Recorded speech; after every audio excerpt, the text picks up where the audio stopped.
Dear students, मैं मनोज वर्मा एक बार फिर से आप सभी का स्वागत करता हूं प्रतिज्ञा क्लासेस के यूट्यूब चैनल में।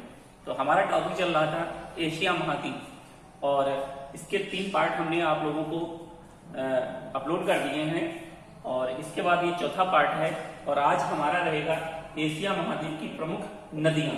तो बात करेंगे आज नदियों की। देख लेते हैं एशिया की कौन कौन सी प्रमुख नदियां हैं। पहली नदी आती है यांग टीसी क्यांग नदी। उसके बाद हांगो नदी, सिक्यांग नदी,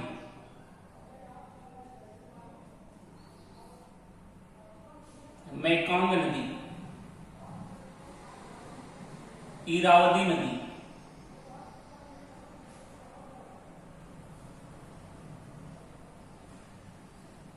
लीना नदी। इसके बाद सिंध नदी, सिंध बात को रखते हैं, दजला फरात,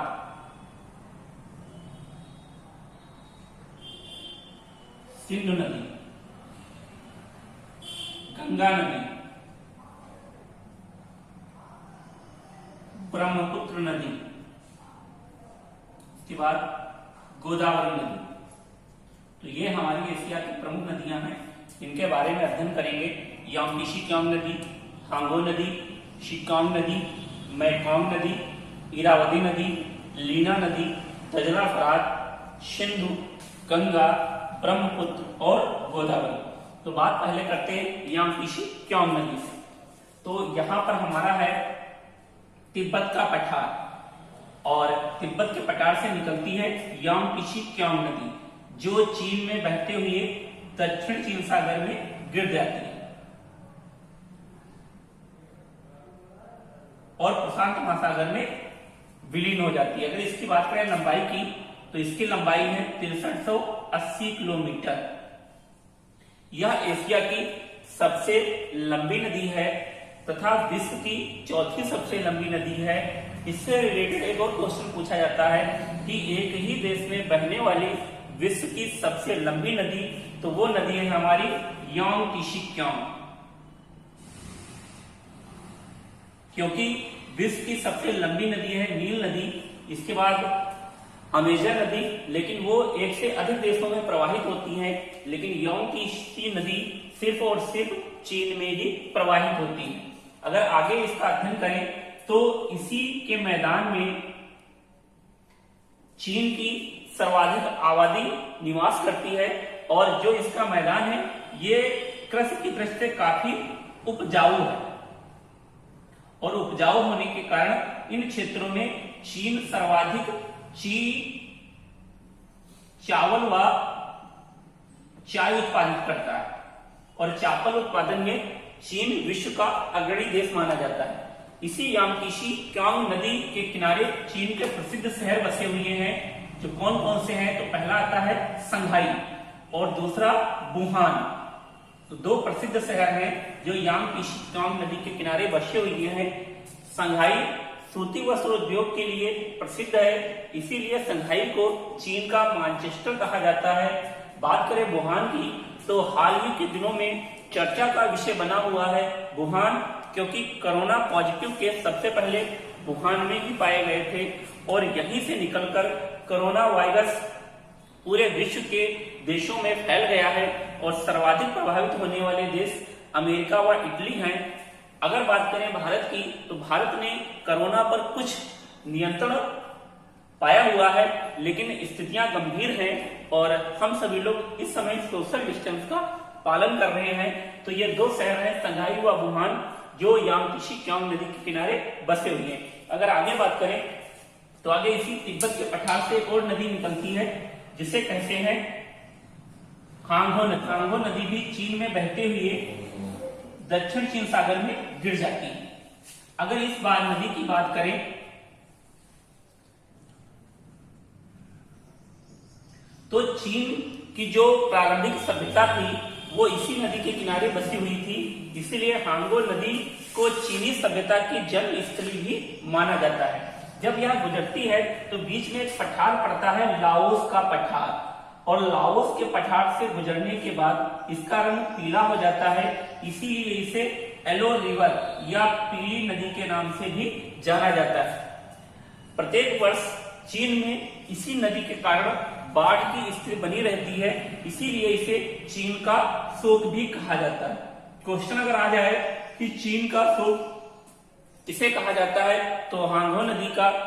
और चीन का सर्वाधिक कृषि उपजाऊ क्षेत्र कौन सा है, तो यांगत्से क्योंग नदी का। अगर आगे अन्य नदियों की बात करें तो यही एक और नदी निकलती है जिसे कहते हैं शिक्यांग नदी। शिक्यांग नदी वही चीन में बहती है और चीन से बहते हुए दक्षिण चीन सागर में गिर जाती है। अगर बात करें शिक्यांग नदी की, तो शिक्यांग नदी के किनारे चीन सर्वाधिक रेशम उत्पादित करता है और इसी नदी के किनारे चीन का प्रसिद्ध शहर है हांगकांग, वो बसा हुआ है।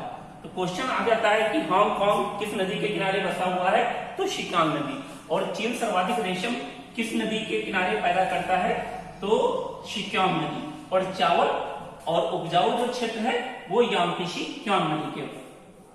आगे अगर बात करें तो आगे ये हमारा तिब्बत का पठार है और इसी तिब्बत के पठार से एक नदी निकलती है जो दक्षिण पूर्वी एशियाई देशों में बहती हुई ऐसे बहती है। इस नदी को कहते हैं मेकांग नदी। अगर मेकांग नदी की बात करें तो इसका उद्गम तिब्बत के पठार से होता है, चीन में बहती है, कंबोडिया में बहती है, लाओस में बहती है, थाईलैंड में बहती है और वियतनाम होते हुए थाईलैंड की खाड़ी में गिर जाती है। अगर बात हो दक्षिण पूर्वी एशियाई देशों की डेन्यूब नदी कहा जाता है क्योंकि दो देश हैं लाओस और थाईलैंड। इन दोनों देशों के बीच सीमा बनाने का कार्य मेकांग नदी ही करती है और लाओस की राजधानी है जिसे कहते हैं वियंतियान। ध्यान रखना, वियंतियान। तो ये राजधानी है लाओस की, यह मेकांग नदी के किनारे ही बसी हुई है।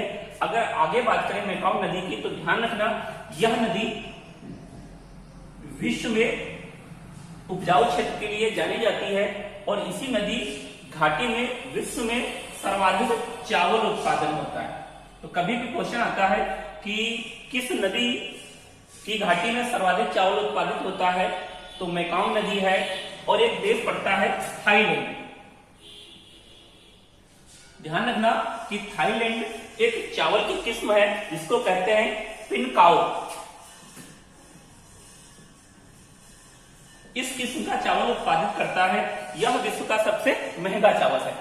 तो ध्यान रखना, इसे दक्षिण पूर्वी एशियाओं की जीवन रेखा या गंगा के नाम से भी जाना जाता है। तो मेकांग नदी अगर देखा जाए प्रश्नों की दृष्टि से काफी महत्वपूर्ण नदी है। तिब्बत के पठार से निकलती है, दक्षिण पूर्वी एशियाई देशों में बहती है और थाईलैंड की खाड़ी में गिर जाती है। आगे अगर बात करें तो हमारी कुछ यहाँ की नदियां हैं, अरब मसूरी नदियां हैं।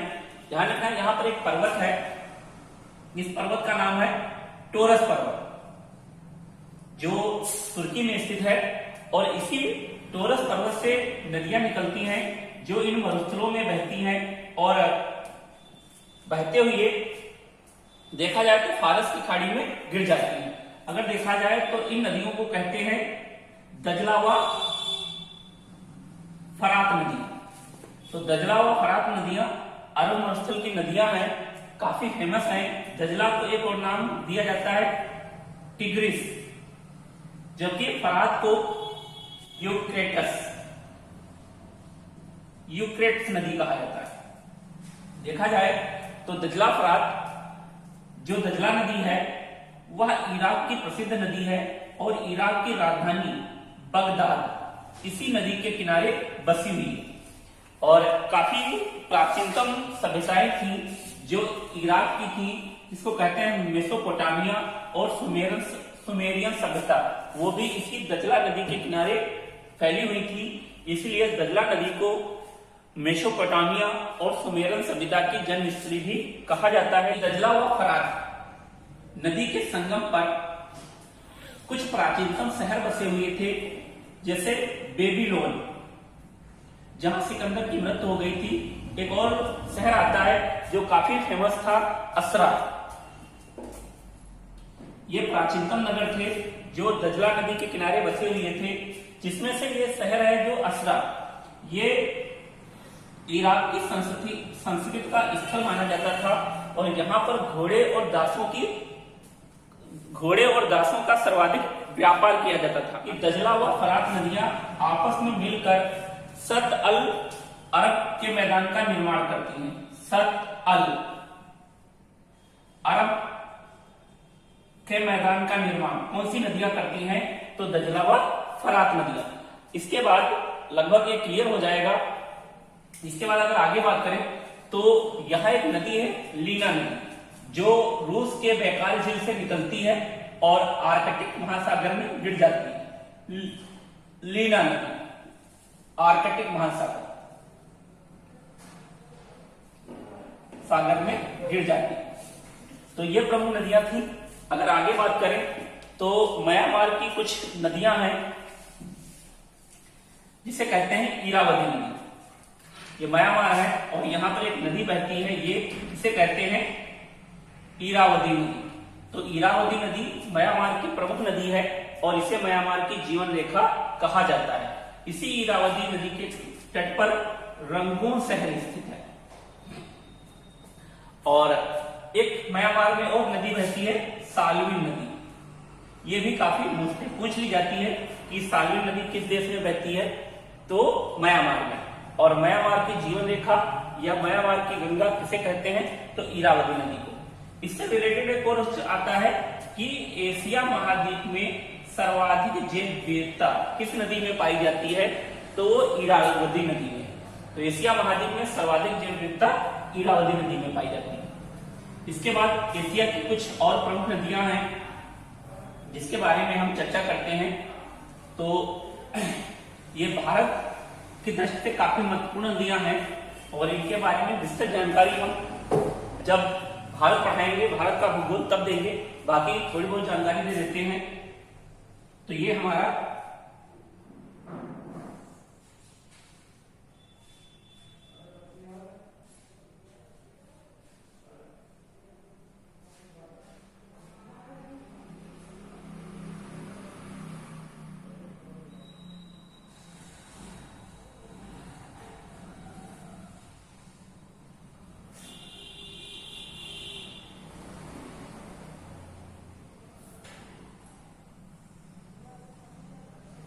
भारत है और इसके बारे में देखते हैं। तो ध्यान देना, यहां पर एक पर्वत है जिसे कहते हैं कैलाश पर्वत और ये तिब्बत में पड़ता है। इसी पर एक ग्लेशियर है, बोखरचू।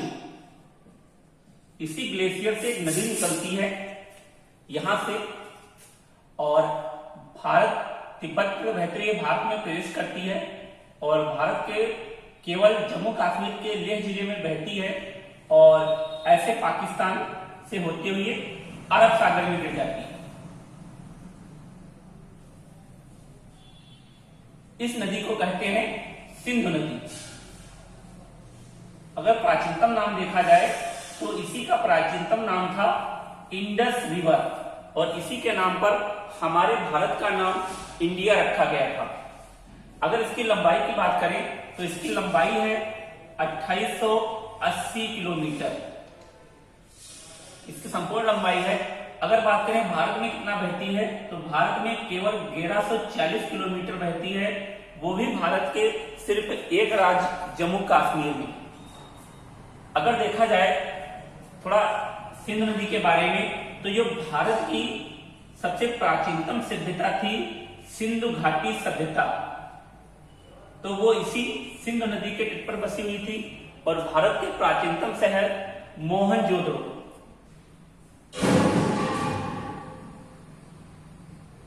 व चहुंडड़ो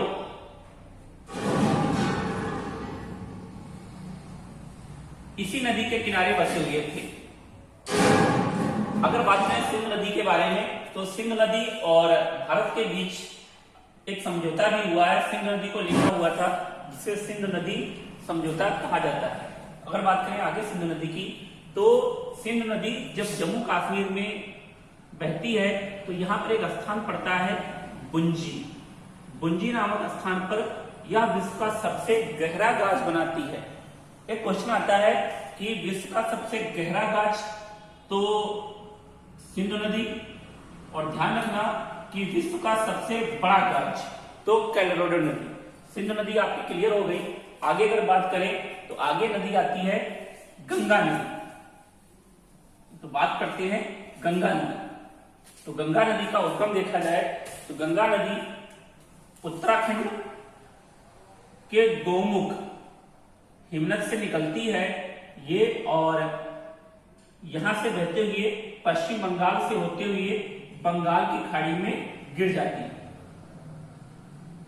तो इसका उद्गम क्षेत्र है जो उत्तराखंड गोमुख ग्लेशियर से, और इसका मुहाना है बंगाल की खाड़ी। अगर बात करें इसकी लंबाई की, तो इसकी लंबाई है 2525 किलोमीटर। यह भारत की सबसे लंबी नदी है, और अगर देखा जाए यह भारत की सबसे पवित्र नदी मानी जाती है, और इसका जल कभी भी प्रदूषित नहीं होता। यह भी क्वेश्चन आता है कि गंगा के जल में क्या है जो गंगा का जल प्रदूषित नहीं होता है। तो ध्यान रखना, एक बैक्टीरियोफेज नाम का जीवाणु पाया जाता है, जिसके कारण गंगा का पानी कभी दूषित नहीं होता। इसी गंगा के जल में एक मछली पाई जाती है डॉल्फिन, जिसे भारत ने 2009 में राष्ट्रीय जलीय जीव घोषित किया है। अगर देखा जाए जो डॉल्फिन मछली है यह स्वच्छ जल में पाई जाती है, और जब डॉल्फिन की संख्या कम होने लगती है तो पता चल जाता है कि गंगा का पानी प्रदूषित होने लगा है, और जब इनकी संख्या में बढ़ोतरी होने लगती है तो क्लियर हो जाता है कि गंगा का पानी स्वच्छ हो गया है। इसी में एक और नदी आकर मिलती है। बात करें, यहाँ एक झील है मानसरोवर झील। यहाँ पर एक झील है मानसरोवर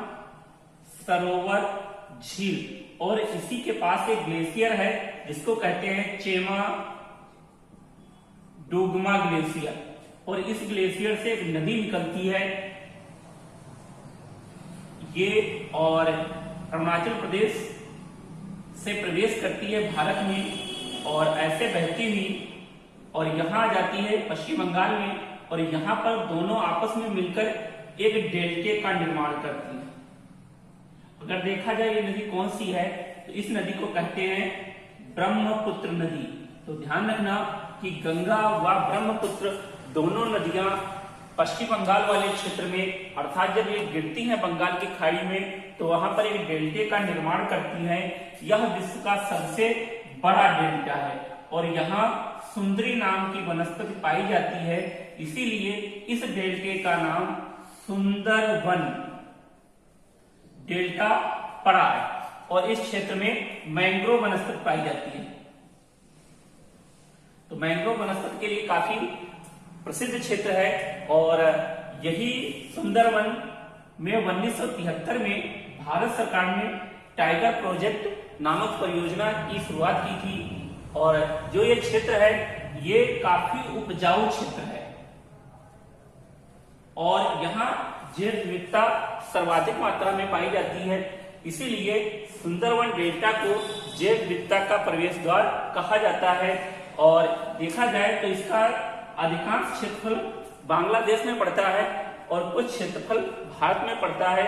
यह जो डेल्टा है यह काफी उपजाऊ है और पटसन उद्योग के लिए काफी फेमस है, अर्थात जूट। तो जूट उद्योग के लिए काफी फेमस है, और इसीलिए हमारा जो राज्य है पश्चिम बंगाल वो जूट उत्पादन में प्रथम स्थान रखता है। इसके बाद एक और नदी है, यहाँ दक्षिणी भारत महाराष्ट्र से निकलती है और बंगाल की खाड़ी में गिर जाती है। इसे कहते हैं गोदावरी नदी। यह दक्षिण भारत की सबसे लंबी नदी है और इसे दक्षिण भारत की गंगा भी कहा जाता है। तो ये हमारा था एशिया की प्रमुख नदियां, जो हमारा टॉपिक आज खत्म हो गया है। और इसके बाद बात करेंगे पठारों की और मरुस्थल की और झीलों की। तो आप सभी लोगों को हमारा वीडियो अच्छा लगा हो तो लाइक करिए, शेयर करिए और प्रतिज्ञा कंपटीशन क्लासेस के चैनल को